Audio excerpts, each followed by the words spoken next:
Selamat datang kembali di channel Dapure Agus Beja. Membangun peradaban bangsa untuk kejayaan Nusantara. Cepat atau lambat, dunia pasti akan dilanda krisis. Di antaranya adalah krisis pangan. Indonesia dalam hal pangan kita menduduki peringkat 25 dunia. Padahal Indonesia adalah negara agraris dengan diversifikasi yang tinggi, dengan tingkat kesuburan tanah yang luar biasa, tapi kita masih menduduki peringkat 25. Ada jargon menarik bahwa petani merupakan salah satu acuan peradaban sebuah bangsa. Malam hari ini saya kedatangan seorang tamu yang spesial, Mas Satrio Damarjati. Beliau adalah Ketua Umum Petani Persaudaraan Mitra Tani Nelayan Indonesia. Bersama Mas Satrio, saya akan mengulik konsep-konsep pertanian di Indonesia, kondisi pertanian di Indonesia, dan masih banyak lagi yang nanti akan kita tanyakan kepada Mas Satrio. Kebetulan Mas Satrio ini juga seorang calon legislator. Betul Mas Satrio ya? Betul. Ya, beliau ini calon legislator di Dapil Jateng 1 yang meliputi apa Mas? Kabupaten Kendal, Kabupaten Semarang, Kota Semarang, Kota Salatiga. Kota Salatiga. Mengampu di 4 kabupaten ya. Mudah-mudahan apa yang dicita-citakan Mas Satrio tercapai, Mas. Amin. Baik, Mas Satrio, kita akan bincang-bincang dulu ini tentang kondisi pertanian di Indonesia dan sebagainya. Tapi kalau boleh tahu latar belakang Mas Satrio ini apa? Dan tolong dijelaskan apa itu petani. Ya, selamat malam. Terima kasih Mas Agus, kawan lama. Jadi kalau bicara latar belakang, saya itu sebenarnya cuman peternak aja. Oh, peternak, ya. Ternak sapi, kemudian sapi perah, kemudian ngolah susunya, terus kita jual secara sederhana. Jadi dari hulu sampai hilir. Betul. Nah, terkait dari itu semua, Persaudaraan Mitra Tani Nelayan Indonesia ini perjalanannya cukup panjang, Mas. Jadi waktu tahun 1994 itu beberapa kelompok-kelompok petani saat itu yang notabene tidak mau diatur oleh Orde Baru pada saat itu. Jadi kita berkumpul itu membentuk kelompok Mitra Tani Sejati. Itu ada dari beberapa kelompok lah di Jogja, Jawa Timur, Bali. Itu tahun 94 yang kemudian tercetuslah kelompok Mitra Tani Sejati ini 24 September 94 sebagai hari lahir. Nah, beriring perjalanannya itu cukup panjang, Mas. Jadi dari kelompok petani menjadi perhimpunan petani itu sampai di 2014 kita jadi Persaudaraan Mitra Tani Indonesia, belum ada nelayannya. Nah, tapi proses pengurusan SK Kemenkumham itu dari tahun 99. Tahun 2016 kita tambah nelayan jadi Persaudaraan Mitra Tani Indonesia, jadi petani, dan keluarlah SK Kemenkumhamnya itu disingkat petani. Nah, mulai dari 2016 itu saya terpilih jadi ketua umum sampai sekarang ini. Nah, beberapa yang sudah kita lakukan, kita bikin laboratorium kedaulatan pangan, itu ada di Tulungagung, ada di Riau, terus kita bikin laboratorium penelitian tanaman pangan itu ada di daerah Sulawesi Tenggara, di Konawe.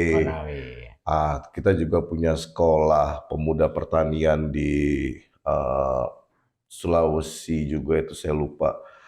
Jadi memang sekolah pertanian terpadu ini untuk mengajak anak-anak muda itu terjun ke dunia pertanian. Jadi petani milenial istilahnya ya. Iya, Ya. bisa bilang petani milenial, petani Gen Z ya. Iya. Jadi itu sana. Nah, sedangkan visi dari kita petani ini adalah kedaulatan pangan berbasis kearifan lokal dan agribisnis kerakyatan. Betul. Nah, jadi Bung Karno itu pernah ketemu seorang petani yang bernama Marhain. Iya. Bung Karno bertanya, pacul ini punya siapa, Pak? Punya saya. Lahan ini punya siapa? Punya saya. Kalau panen punya siapa? Punya saya. Nah, tetapi di situ Bung Karno melihat kenapa kok Pak Marhain ini tidak bisa menikmati secara hasil panennya untuk kehidupan yang lebih baik. Oh, ternyata ada sebuah sistem yang salah. Nah, makanya Bung Karno sempat mendirikan kampus pertanian IPB Bogor itu. Betul, ya. Nah, karena Bung Karno punya cita bahwa kampus ini harus bisa menjadi tulang punggung, memajukan pangan di Indonesia. Ya. Nah, kembali ke masalah petani ini, kita mencoba kalau saat ini bicara pangan, itu berarti kita melakukan dari hulu sampai hilir. Ya. Nah, akan tetapi di Indonesia ini selalu bicara ketahanan pangan. Ya. Nah, ini yang menarik. Kenapa menarik? Jadi kita ambil dua opsi besar. Contoh, negara Tiongkok. Ya. Jumlah negara Tiongkok penduduknya itu 1,5 miliar penduduk, Ya. Mas. Nah, logikanya kalau makan 3 hari, tiga kali sehari, Ya. berarti kan ada sekitar 4,5 miliar yang harus diasup. Ya. Wah, tapi kenapa Tiongkok ini berhasil? Bahkan menyediakan pangan, ya. Menyediakan pangan, bahkan sampai dia mengekspor produknya itu ke Indonesia. Ya. Nah, ini menarik.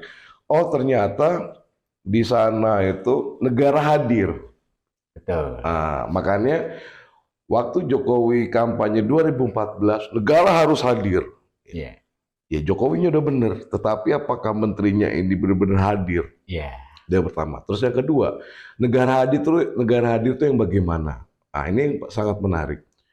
Kita mencoba 2014 mengasumsikan bagaimana tuh mengartikan negara hadir. Sama seperti kita bicara bagaimana kita membumikan Pancasila. Kan gitu. Nah, Ya.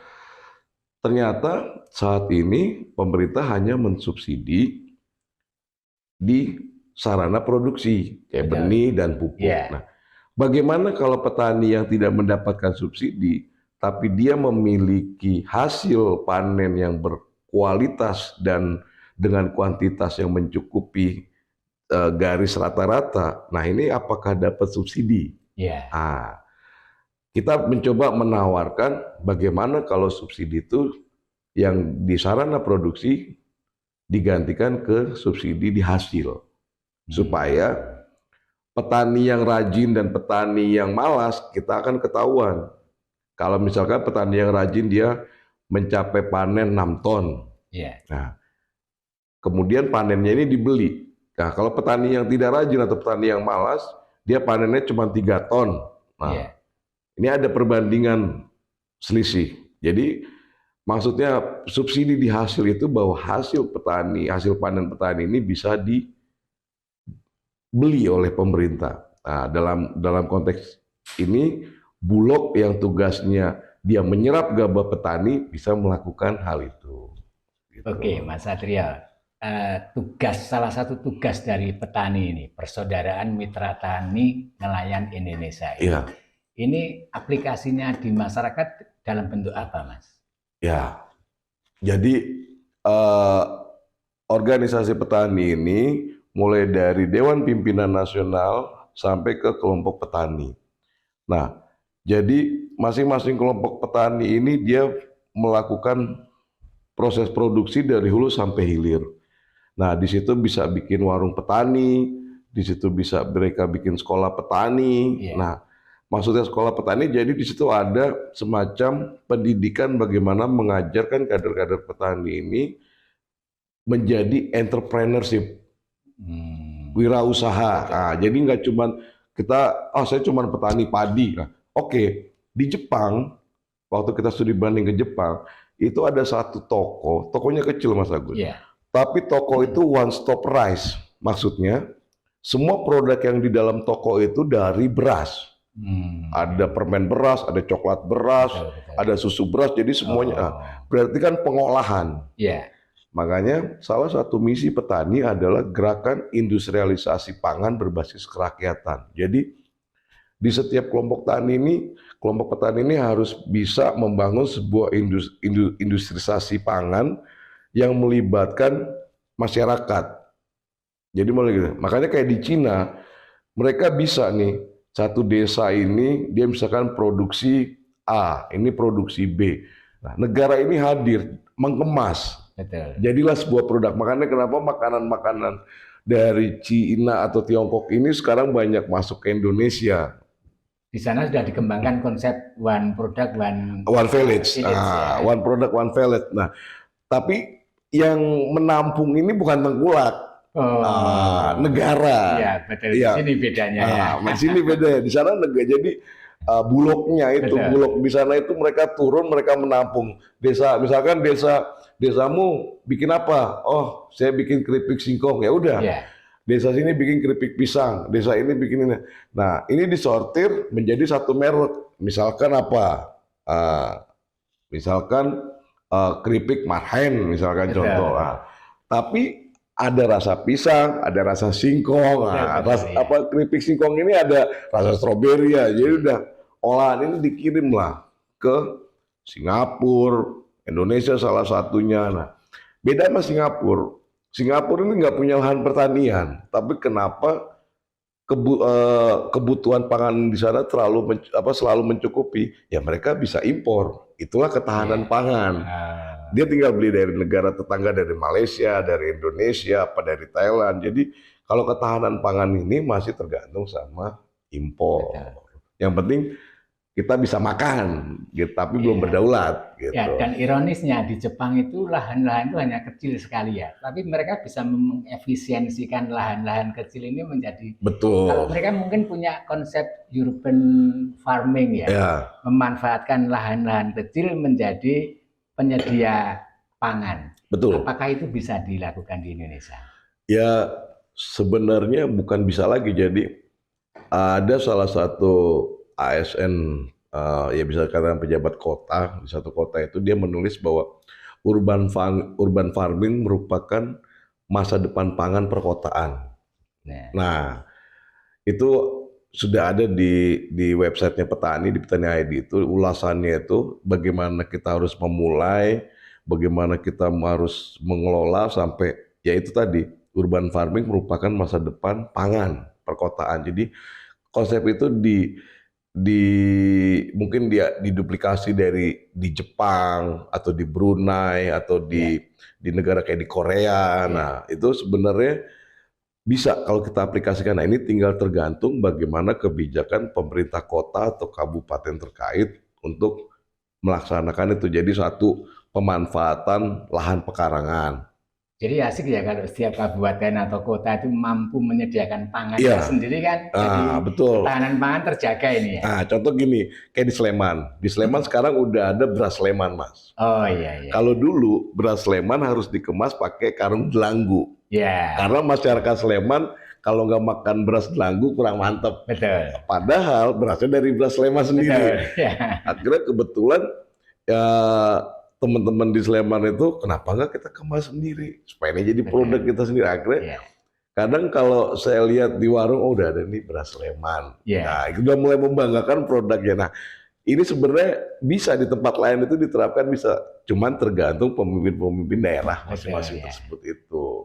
Apakah ada edukasi apa yang sudah diberikan oleh teman-teman petani ini, Persaudaraan Mitra Tani Nelayan Indonesia ini, para petani, Mas? Jadi kita selalu mengedukasi jadi kalau di petani itu nggak jauh beda kayak di NU, Mas Agus. Jadi ada jamaah, ada jamiah. Jamiah petani yaitu pengurus mulai dari Dewan Pimpinan Nasional sampai kelompok petani dan badan-badan otonom. Itu jamiah. Nah, jamaah petani ya jamaah. Gitu. Pelakunya ya. Nah, jadi biasanya para pengurus atau para jamiah petani ini selalu memberikan pengetahuan masa depan bahwa kita tidak hanya diproduksi, tapi kita harus berani mengolah, kita juga harus berani menjual. Jadi dari hulu sampai hilir. Nah, ada satu permasalahan, satu masalah permodalan. Kenapa? Jadi misalkan saya petani. Nah, kalau saya mau minjem kur petani di BRI misalkan atau di bank lah, prosesnya ribet, Mas. Makanya kenapa di situ Tengkulak berperan. Wis tak modalin, sesok tak ambil. Nah, jadi menit itu lebih cepat. Nah, kalau peran Tengkulak ini kita gantilah menjadi warung petani atau koperasi petani. Jadi jamaah ini tidak harus tergantung dengan Tengkulak. Jadi koperasi ini, contoh Mas Agus mau produksi nih, mau udah mulai bajak sawah, sudah mulai ini, pasti kan butuh modal untuk olah lahan, untuk persemaian, beli benih, pupuk. Nah, itu jadi ditutup dulu sama koperasi petani atau sama warung petani atau sama toko petani kan gitu. Atau bahkan teman-teman ini sudah bicara bank petani, Mas. Cuman ya mudah-mudahan pas saya masih ketua umum ya, atau mungkin penerus saya memang karena apa? Kita bicara kedaulatan pangan itu keuangan ini juga satu dari 7 sektor yang kita fokusin. Jadi ada food, pangan, ada feed pakan, ada fertilizer pupuk, terus habis gitu ada fruit buah, ada sayuran, buah sayuran, ada fish ikan, yang terakhir itu finance, keuangan. Nah, keuangan atau pembiayaan inilah yang sebenarnya kendala atau masalah dari para petani saat ini, baik dia produksi maupun proses pengolahan maupun pemasaran. Nah, kalau misalkan masalah pengolahan, orang Indonesia itu lebih jago loh, Mas. Bener. Jadi kalau bicara pangan, bicara produk pengolahan, produk UMKM di Indonesia ini hampir 90% itu produk pangan. Betul. Semakin menarik nih, Mas. Mas Satrio, jujur harus kita akui bahwa kita mungkin perlu belajar banyak dengan Tiongkok, dengan Vietnam. Bagaimana Tiongkok mampu mempertahankan ketahanan pangannya dengan menyediakan pangan yang begitu besar karena jumlah penduduk yang begitu besar. Juga Vietnam. Kita ini kadang-kadang prihatin, Mas Satrio. Vietnam itu merdeka tahun 75. Sedangkan kita merdeka tahun 45, 30 tahun intervalnya. Tapi saat ini Vietnam mampu menyediakan pangannya, bahkan surplus beras, bahkan ekspor ke Indonesia. Pandangan Pak Satrio gimana ini kok bisa begitu nih? Berarti ada kegagalan di dalam konsep pertanian kita, Mas. Ya sebenarnya kalau bicara gagal atau tidak, ini menyangkut negara ya. Jadi seorang pemimpin, bahkan seorang Jokowi pun yang cerdas, cuman dia tidak didukung oleh para pembantu-pembantunya ini untuk mewujudkan apa yang sudah menjadi visi dan misi Jokowi sebagai presiden, ya sebenarnya itu bukan bisa dikatakan sebuah kegagalan, tapi sebuah kompromis politik, Mas Agus. Makanya kalau kita bicara kedaulatan pangan, makanya belajar dengan Tiongkok atau Vietnam. Jadi di Tiongkok ini negara hadir. Bagaimana negara benar-benar hadir mensupport dari hulu sampai hilir. Nah, di Vietnam pun yang punya interval kemerdekaan dengan Indonesia 30 tahun ini pun juga di Vietnam ini negara hadir. Nah, contoh gini, kenapa para pengusaha itu lebih senang investasi di Vietnam dari segi pertanian ketimbang di Indonesia? Nah, karena di Vietnam, para investor ini di sektor pertanian ini mereka didukung oleh negara Vietnam. Jadi bukan hanya pemerintah dalam eksekutifnya saja, tetapi dari legislatifnya pun juga mereka mendukung. Makanya negara hadir itu kan bukan pemerintah hadir loh, negara hadir. Iya. Nah, Vietnam bisa mengekspor beras ke Indonesia. Karena itu tadi, anggaplah kita sewa lahan nih di Vietnam. 1 hektar sewa lahan di Vietnam itu sama saja kita 1.000 meter sewa lahan di Indonesia. Nah gitu. Sedangkan panen di Vietnam kalau 1 hektar bisa mencapai 8 ton, nah di Indonesia itu cuma 6 kintal. Kan perbandingannya gitu. Nah, terus biaya produksi selain sewa lahan pun di sana, mereka juga mendapat subsidi dari negara. Jadi para petani-petani di Vietnam ini disubsidi dari hulu, terus produksi, pengolahan, sampai jadi beras itu mereka benar-benar disubsidi. Nonsen kalau dibilang para di kementerian, orang-orang pejabat-pejabat ASN kementerian bilang, oh Vietnam ini begini-begini nih. Loh, buktinya mereka itu mampu ekspor beras kok ke Indonesia. Betul, ya. Gitu. Nah, jadi saya kadang kalau diundang di Kementerian Pertanian ada dalam tanda kutip, saya selalu bilang, kalian ngapain aja studi banding? Kalian studi banding, petani pun juga studi banding. Cuman dalam konteks yang berbeda. Kita studi banding, kita lihat petani di sana itu bagaimana dan mau kemana. Nah, apanya itu adalah sebuah orientasi apa yang mau ditanam misalkan. Nah, kemudian bagaimana melakukan pengolahannya, terus mau kemana ngejualnya, itu jelas. Baru kita bicara tentang sistem, baik sistem pemerintahan kabupaten kotanya sampai sistem negaranya. Nah, baru kita kelihatan, oh mereka mampu nih mengekspor beras ke Indonesia lebih murah. Sampai Bulog aja ngejar beras ke sana, ke Vietnam, ke Thailand, sampai ke Tiongkok. Kenapa? Karena ada margin di sana. Anggap kayak tadi saya bilang, beras di sana misalkan cuma 7.000 atau 8.000 udah jadi beras. Nah, sedangkan di sini 10.000 atau 11.000 baru jadi beras. Betul. Kan gitu. Ada margin nih di sini. 3.000. Nah, dia udah ke margin ini ya memang namanya Bulog kan sekarang BUMN. Dia harus untung dong. Gitu. Wajar. Nah, tapi dia juga punya tanggung jawab dalam undang-undang. Sama seperti Badan Pangan juga.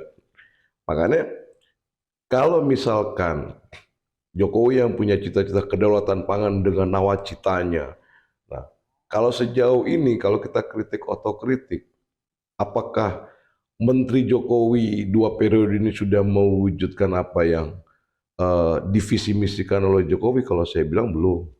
Khususnya Menteri Pertanian ya. Khususnya Menteri Pertanian, gitu loh. Nah, contoh karena kalau yang saya lihat, apalagi Menteri Pertanian saat ini itu cuma foto-foto doang. Nah, foto-foto dan segala macam pencitraan lah. Tapi program legacy atau peninggalan sebagai kerangka nawacitanya Jokowi ini nggak ada.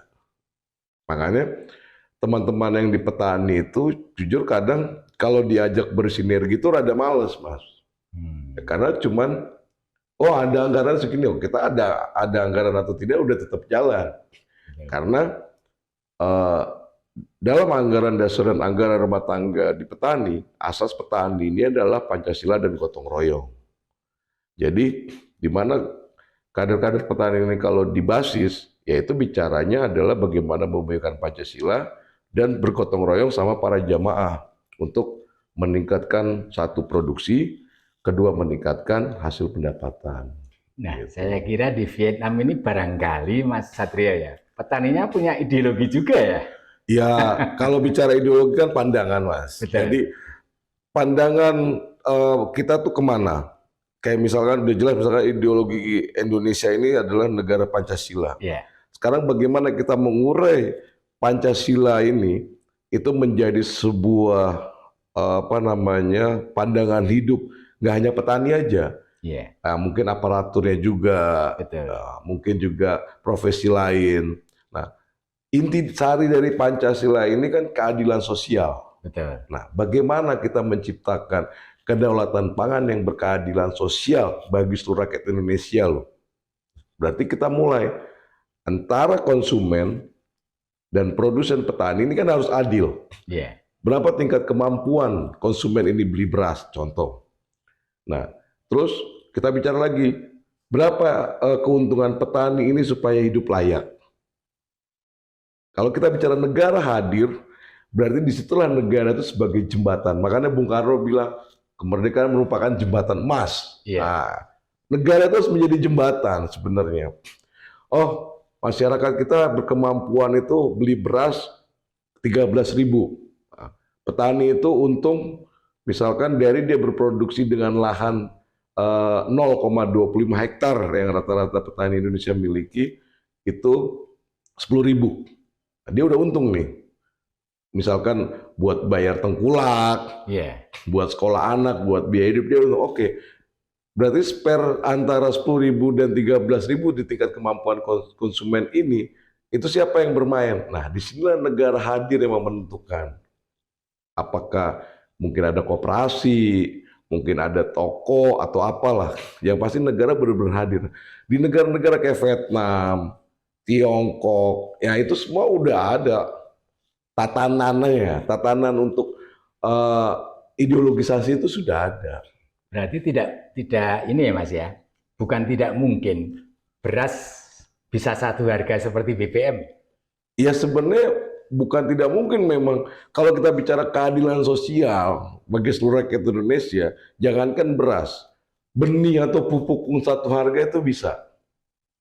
Karena saat ini kan ada kalau nggak salah tuh ada undang-undang tentang masalah monopoli itu loh.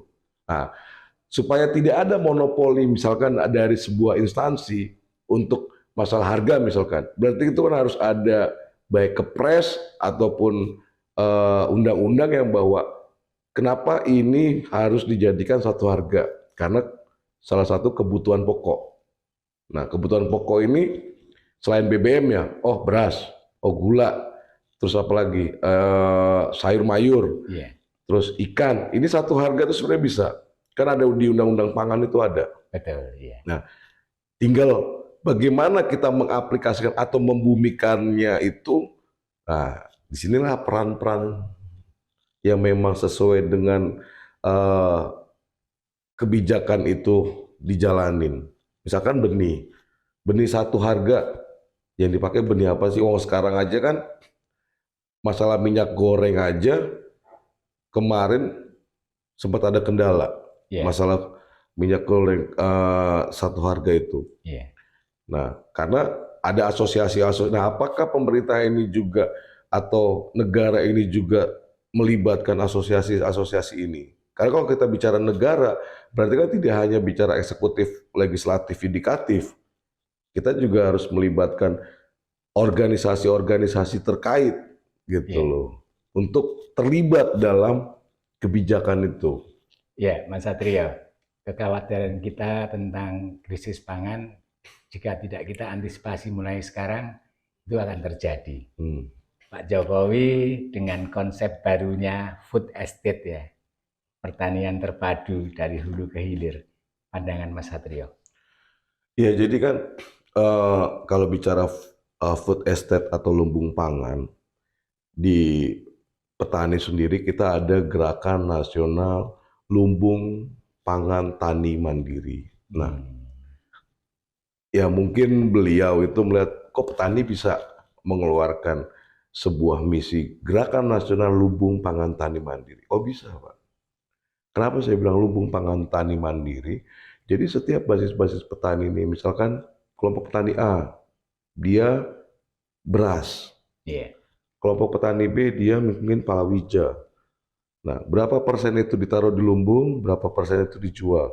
Nah, itu udah ada kayak di Bogor, di Temanggung pun juga. Jadi kayak ada semacam resi gudang begitu ya? Ya, nanti ada warung petani yang mengelola. Nah, makanya kenapa di kita ini ada laboratorium kedaulatan pangan dan agribisnis kerakyatan. Dia untuk sebagai miniatur. Nah, ya mungkin diadopsilah sama Pak Jokowi. Bicara lumbung pangan. Oke. Kemudian ditunjuklah Menteri Pertahanan sebagai komandan lumbung pangan. Nah, konsepnya sebenarnya sederhana. Karena tadi saya bilang, saya itu orangnya nggak bulet-bulet, satset langsung lah. Lumbung pangan ini dari laporan-laporan saya dengar itu kemungkinan gagal. Karena apa? Kalau bicara food estate dari hulu sampai hilir, itu kan di situ harus melibatkan masyarakat, harus melibatkan kelompok-kelompok petani, harus melibatkan buruh-buruh tani juga untuk berproduksi. Nah, di mana ada proses hulu, nah terus ada proses pengolahan, ada proses pemasaran. Nah, kalau sejauh mana, mungkin kita bisa buka-bukaan data itu. Sudah sejauh mana nih lumbung pangan ini? Apakah ini berhasil? Kalau saya sih konsepnya Pak Jokowi ini udah benar. Cuma tadi saya bilang pembantu-pembantunya ini hanya memanfaatkan, bisa dikatakan hanya memanfaatkan dari konsep-konsepnya Pak Jokowi tersebut, gitu loh. Sedangkan yang pencetus-pencetus ide dan yang sudah menjalankan miniatur-miniaturnya itu malah justru tidak dilibatkan. Jadi kita hanya menonton. Kenapa saya bilang kita hanya menonton? Ya, lumbung pangan ini kan food estate ini mengeluarkan biaya miliaran atau mungkin bahkan triliunan kali. Cuma sampai sejauh mana, terus prosesnya bagaimana, ini kan terus luas lahannya berapa. Kalau kita cuma lihat di media atau di TV, orang panen di lumbung pangan, apakah itu semuanya atau hanya yang memang lokasi yang pas panen padinya aja. Betul. Padahal lumbung pangan food estate itu kan kalau nggak salah ribuan hektar. Betul. Gitu loh. Dan yang ditugasi untuk mengelola food estate ini kalau tidak salah Pak Prabowo. Ya, menteri yang jadi komandan, saya bilang komandan lumbung pangan ini adalah Menteri Pertahanan Pak Prabowo. Nah, cuman berhasil atau tidaknya ini kita lihat aja datanya. Cuman kalau dari laporan yang saya terima, ya itu tadi bisa dikatakan hampir mengalami kegagalan.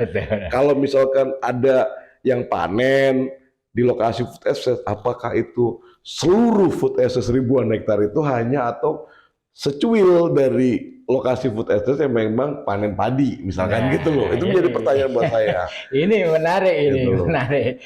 Kegagalan food estate, konsep yang begitu bagus dari Pak Jokowi ini mungkin barangkali perlu kita analisis, perlu kita kaji. Kenapa konsep yang begitu bagus ini kok tidak berjalan seperti yang kita harapkan? Ya, jadi food estate Pak Jokowi ini kan kalau ibarat lari ini kan di lap terakhir. Nah, maksudnya itu kan sudah jelas bahwa tidak hanya IKN saja, bahkan juga food estate ini sebagai pilar kedaulatan pangan yang diharapkan Pak Jokowi ini ada penerusnya. Nah, sedangkan kalau kita bicara penerusnya, nah ini menarik karena kita harus melihat bahwa kenapa food estate ini yang begitu konsepnya dari hulu dan hilir atau enaknya sih nyebutnya bukan food estate ya, jadi lumbung pangan lah. Lumbung pangan, ya. Nah, kenapa lumbung pangan ini digaungkan oleh Pak Jokowi supaya nanti di Indonesia Emas 2045 ini Indonesia ini sudah berdaulat pangan. Nah, makanya di lap terakhir kalau ibarat kata lari, ini baru dicetuskan oleh Pak Jokowi lumbung pangan ini. Nah, kemudian ditunjuklah, yang menarik ini buat saya, ditunjuklah Pak Prabowo ini sebagai komandan untuk menjalankan lumbung pangan nasional ini. Nah, teman-teman petani itu sempat membahas loh, kenapa Pak Prabowo ini yang ditunjuk? Ya, ada beberapa bilang ya mungkin aja dikasih kue terakhir. Nah, ada yang mungkin jangan-jangan dikasih uji coba nih, masih layak gak ini kalau Pak Prabowo ini sebagai pemimpin. Nah, tapi dari sekian evaluasi ini ada yang menarik yang tadi sudah saya sampaikan bahwa mungkin aja yang dipanen dari ribuan hektar lumbung pangan itu ya secuil yang memang panen, tapi yang sekian ribunya lagi itu bagaimana? Pernah diulas Tempo, pernah diulas juga sama media-media mainstream lainnya bahwa katanya lumbung pangan ini gagal. Yang gagal ini Pak Jokowi atau yang menanganinya. Kalau konsepnya udah jelas maunya Pak Jokowi ini bahwa lumbung pangan ini harus menjadi pilar menuju Indonesia emas 2045.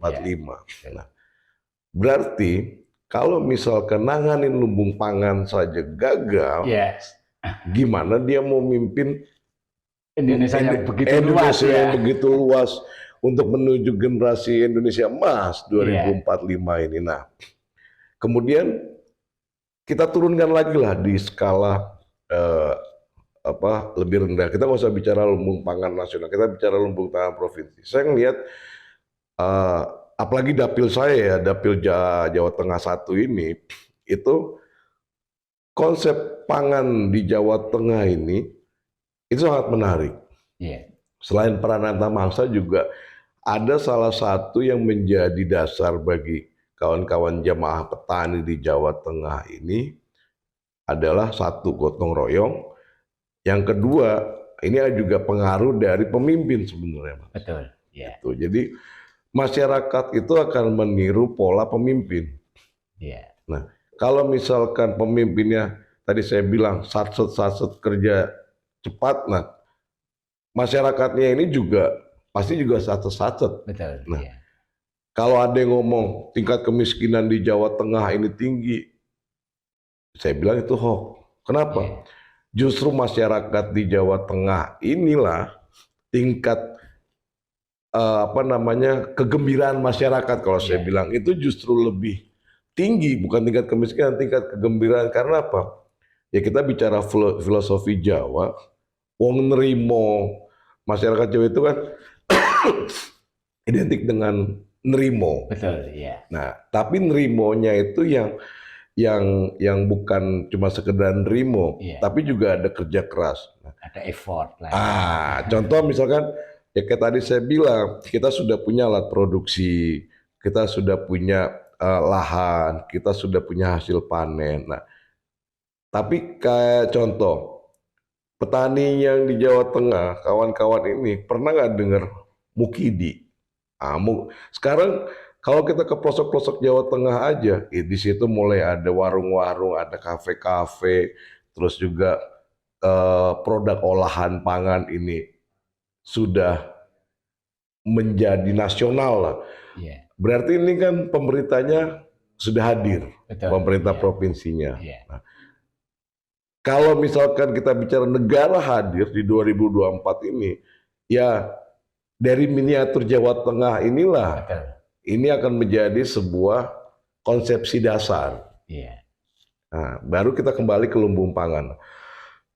Di Jawa Tengah ini sudah berhasil masalah bicara pangan. Contoh kendala yang waktu masalah panen bawang sekarang sudah teratasi yang di Brebes. Terus kita bicara Sragen, kita sudah punya industrialisasi beras di Sragen. Klaten juga. Klaten pun juga. Terus kalau kita bicara tentang kopi, Temanggung, terus juga ada tembakau. Nah, hasil-hasil pertanian ini, dan kalau bicara pangan, sekarang produk-produk olahan pangan di Jawa Tengah ini, mulai dari brambang goreng sampai mungkin pengolahan pangan lainnya, itu juga sudah menjadi miniatur. Nah, saya berharap bahwa miniatur ini bisa menjadi acuan untuk menjalankan konsepsi lumbung pangan nasional ini untuk menuju Indonesia emas, bahwa Indonesia sudah berdaulat pangan. Berarti kesimpulannya, kita butuh seorang pemimpin yang memiliki keberpihakan terhadap petani, terhadap grassroots, terhadap wong cilik. Nah, barangkali Jawa Tengah ini seperti yang dikatakan Mas Satria tadi, bisa menjadi semacam pilot project nasional ya. Kalau pemimpinnya di Jawa Tengah aja sudah punya kepedulian seperti itu, berarti gimana nih pemimpin masa depan Indonesia nih? Seperti apa ini? Pandangan Mas Satria. Kalau bicara pemimpin masa depan itu kita bicara ideologi bangsa dulu. Kita bicara ideologi bangsa, udah jelas bahwa ideologi bangsa ini adalah Pancasila. Nah, sekarang kalau sudah bicara ideologi bangsa, kita bicara pemimpin. Nah, saat ini yang sudah beredar itu kan ada tiga calon lah, Iya. ya kan. Satu Ganjar Pranowo, yang kedua Anies Baswedan, yang ketiga katanya Prabowo Subianto. Sekarang kita bedah dulu lah seorang Prabowo Subianto. Nah, kenapa dirangkul sama Jokowi? Karena udah jelas kalau bicara bagusnya Prabowo apa? Satu, ya bukan memang saya ngomong apa adanya, fakta dia dipecat. Yang kedua, dia lari ke Jordania. Apakah dia seorang nasionalis? Dia lari ke Jordania. Terus Pak Anies, dia ngurus Jakarta aja kacau, Mas. Kenapa saya bilang kacau? Ya kebetulan saya juga di Jakarta. Itu yang namanya kalau rapat sama Anies waktu dia masih jadi gubernur, bulat dalam arti kata antara gagasan, narasi, bulat gitu loh.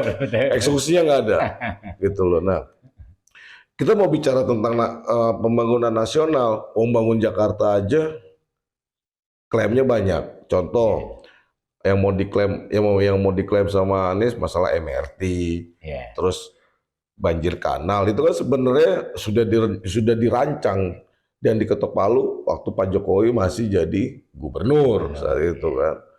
Nah, kemudian diteruskan sama Pak Ahok kalah, ya Anies cuman meneruskan yang anggaran-anggaran besar aja. Tapi yang lainnya tingkat stres masyarakat Jakarta aja lebih tinggi. Bukan bahagia lagi. Nah, apa yang kita harapin? Yang ketiga, Mas Ganjar Pranowo sebagai gubernur Jateng. Nah, saya banyak keliling-keliling di Jawa Tengah. Satu, memang beliau ini orang yang tidak kompromi. Tidak kompromi dalam arti kata dengan korupsi. Jangankan hal-hal besar, hal-hal kecil. Contoh misalkan gini, Pak Ganjar, ini saya habis produksi ini, saya mau ngirim buat Bapak.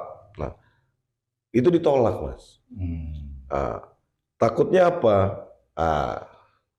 Ya kita nggak tahu maksud orang dan tujuan.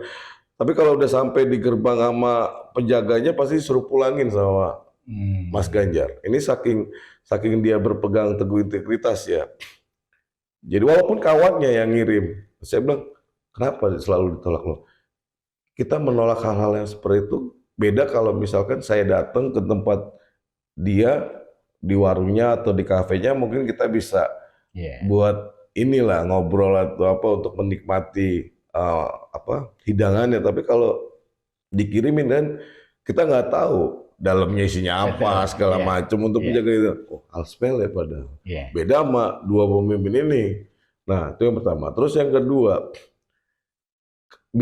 kemarin bicara tentang generasi Z dan milenial.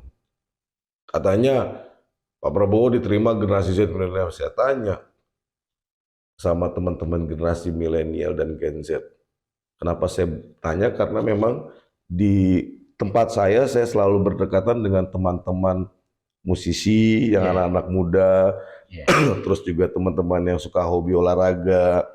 Saya selalu nanya, Pak, kalau bicara olahraga, enggak juga Pak. Kalau bicara dengan kedekatan dengan generasi Z atau milenial, kalau dibilang pemimpin yang keren, tidak juga. Karena mereka sekarang juga sudah mempelajari sejarah masing-masing pemimpin ini. Mereka tahu kok kalau misalkan Pak Prabowo itu dipecat, lari ke Jordania, mereka juga tahu kalau Anies ini juga menggunakan politik identitas dan adu domba. Nah, sedangkan Mas Ganjar ini dia jelas-jelas memasyarakatkan olahraga yang paling sederhana. Jalan atau lari atau bersepeda. Ini yang sering dilakukan oleh masyarakat Indonesia. Tiga ini nggak ada, yang dua ini nggak ada. Makanya saya bilang, lebih masuknya ke sana. Iya Pak, sekarang gini, masyarakat Indonesia itu satu, kalau di luar negeri mereka mau nih jalan ke lokasi-lokasi. Tapi kalau di sini mau ke sana aja naik mobil lah. Tapi dengan Mas Ganjar, Pak Ganjar kalau mau ke sana dia pasti berusaha jalan. Kalau nggak naik sepeda. Kalau nggak naik sepeda. Jadi apa yang biasa masyarakat Indonesia atau ya masyarakat Jawa Tengah lah yang lakukan jalan, bersepeda atau lari, olahraga jogging. Nah, dengan dilakukannya itu, sekarang kemarin waktu di Jakarta aja saya lihat orang udah mulai banyak jogging, lari pagi, orang sudah banyak pada jalan sehat di Monas, di GBK. Sebelum-sebelumnya kan mereka olahraga di mana? Fitness center.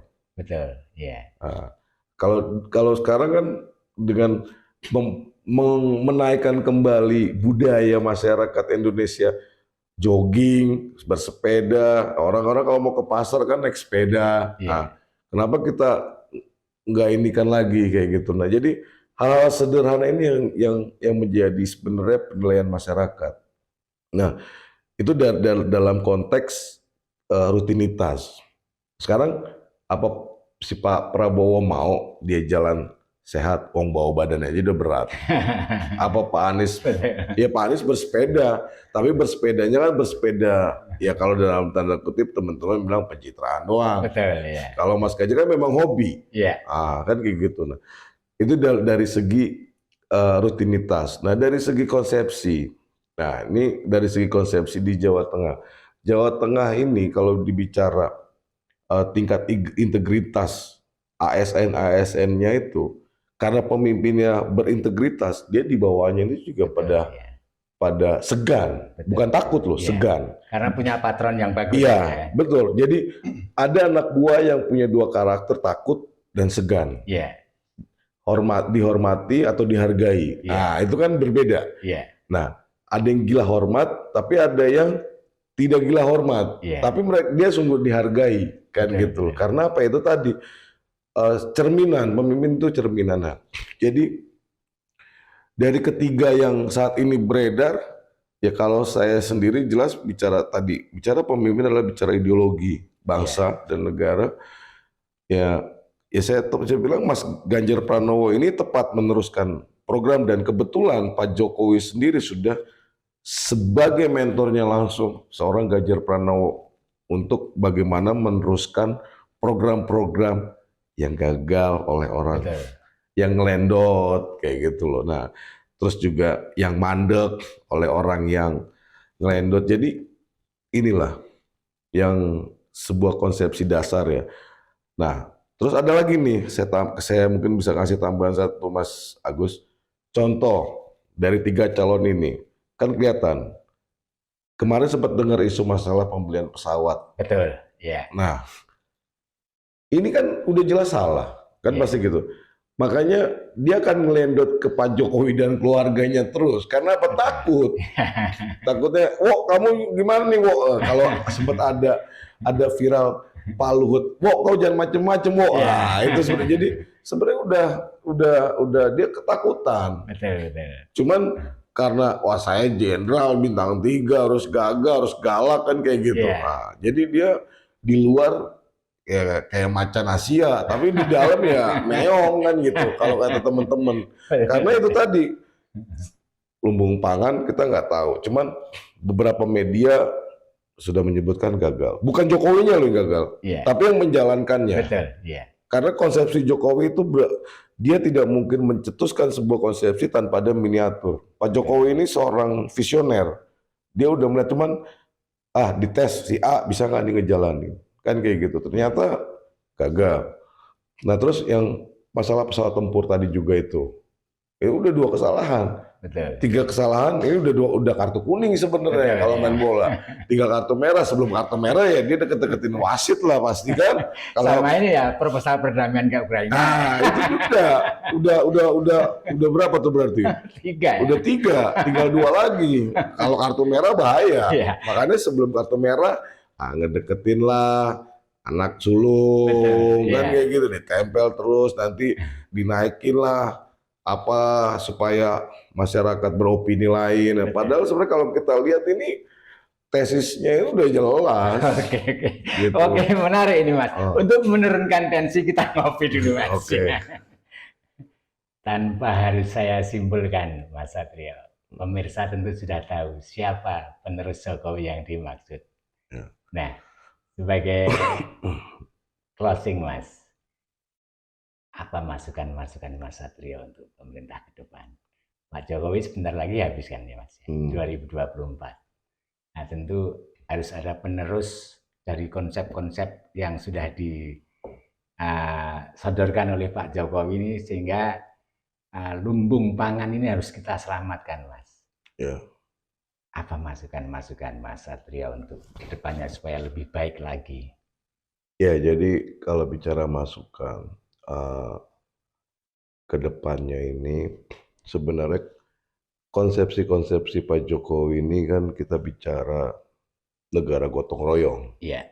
Nah, terus di era ke depan ini, kita kalau memang sudah bicara kepalkan tangan Persatuan Indonesia Raya, berarti itu memang harus sudah dikomandani bahwa sektor-sektor strategis kayak pangan salah satunya itu, ya memang kita tidak bisa lepas dari ideologi bangsa. Betul. Nah, jadi saran-saran saya ya ke depannya terhadap pemerintahan bahwa untuk sektor-sektor strategi khusus pangan lah ini harus ditangani oleh orang-orang yang memiliki ideologi dan memiliki integritas. Dan memiliki integritas. Jadi secara tidak langsung kalau memang ideologinya kuat, sudah pasti dia berintegritas. Kayak contoh Mas Ganjar, udah jelas dia seorang Pancasilais, makanya beliau itu sangat berintegritas. Gitu. Nah, untuk menangani masalah pangan, baik Badan Pangan Nasional ataupun Bulog ataupun Kementerian Pertanian, ini haruslah orang-orang yang memang berideologi dan berintegritas. Nah, bagaimana menuju Indonesia Emas 2045 ini dan SDM unggul Indonesia ke depan ini, itu merupakan Indonesia unggul yang berpancasila. Betul. Nah, boleh ada kompromis, tetapi kompromis itu tetap menjadi prerogatif pemimpin atau presiden terpilih. Nah, ini untuk mana kawan, mana lawan. Jadi pernah ada satu bahasan saya dengan teman-teman, persahabatan politik, mana kawan, mana lawan. Nah, di sini kita bicara satu garis ideologi Pancasila yang berkeadilan sosial bagi seluruh rakyat Indonesia, inilah yang harus bisa menjalankan konsepsi-konsepsi yang sudah dibangun oleh Pak Jokowi ini diestafetkan ke pemimpin selanjutnya ini dengan yang berideologi dan berintegritas itu tadi. Artinya kalau pangan ini menjadi prioritas utama ke depannya, bahkan mulai sekarang lah ya. Artinya Kementerian Pertanian juga menjadi kementerian yang strategis juga mestinya ya. Iya, betul. Mungkin perlu perbaikan-perbaikan di dalamnya ya. Iya, jadi Kementerian Pertanian ini kan kalau kita bicara tentang produksi, oke, Kementerian Pertanian, tapi harus digarisbawahi bahwa Kementerian Pertanian ini tidak bisa mengkomandani petani. Betul. Karena itu tadi, Kementerian Pertanian ini bukan TNI. Dia punya sampai prajurit kopral yang memang di lapangan. Betul. Bahkan di Kementerian Pertanian ini kayak penyuluh-penyuluh pertanian ini sekarang kan adanya di Pemprov dan Pemda, bukan di bawah Kementerian Pertanian lagi. Udah nggak ada badan penyuluhan sekarang gitu. Nah, makanya Kementerian Pertanian ini harus segera diperbaiki. Mungkin syukur-syukur namanya bukan Kementerian Pertanian lagi. Bagaimana Kementerian Pertanian ini dengan petani selaku pelaku langsung, itu ada jembatan yang memang signifikan. Betul. Gitu. Model. Jadi karena kalau bicara produksi, ya memang Kementerian Pertanian. Jadi selama ini kalau bicara hasil panen, orang-orang Kementerian Pertanian cuma bilang, oh tupoksi saya cuma produksi. Nah, sekarang produksi saya selalu tanya, mana petaninya? Nah, gitu loh. Saya selalu tanya gitu. Nah, katanya produksi berarti pegawai-pegawai ASN Kementerian Pertanian terjun dong ke sawah kalau bicara cuma produksi. Bahkan kita tidak mampu menjadi swasembada pangan.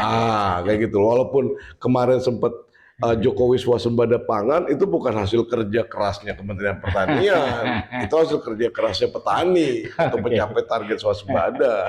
Oke, terima kasih sekali Mas Satrio. Kayaknya ini perlu pembahasan khusus ini nanti, Kementerian Pertanian ini. Terima kasih sekali Mas Satrio sudah hadir di podcast saya di Dapure Agus Beca. Salam untuk konstituen Mas Satrio. Mudah-mudahan apa yang dicita-citakan Mas Satrio, kita cita-citakan bersama tercapai. Terima kasih, selamat malam, sampai ketemu lagi Mas Satrio. Selamat malam.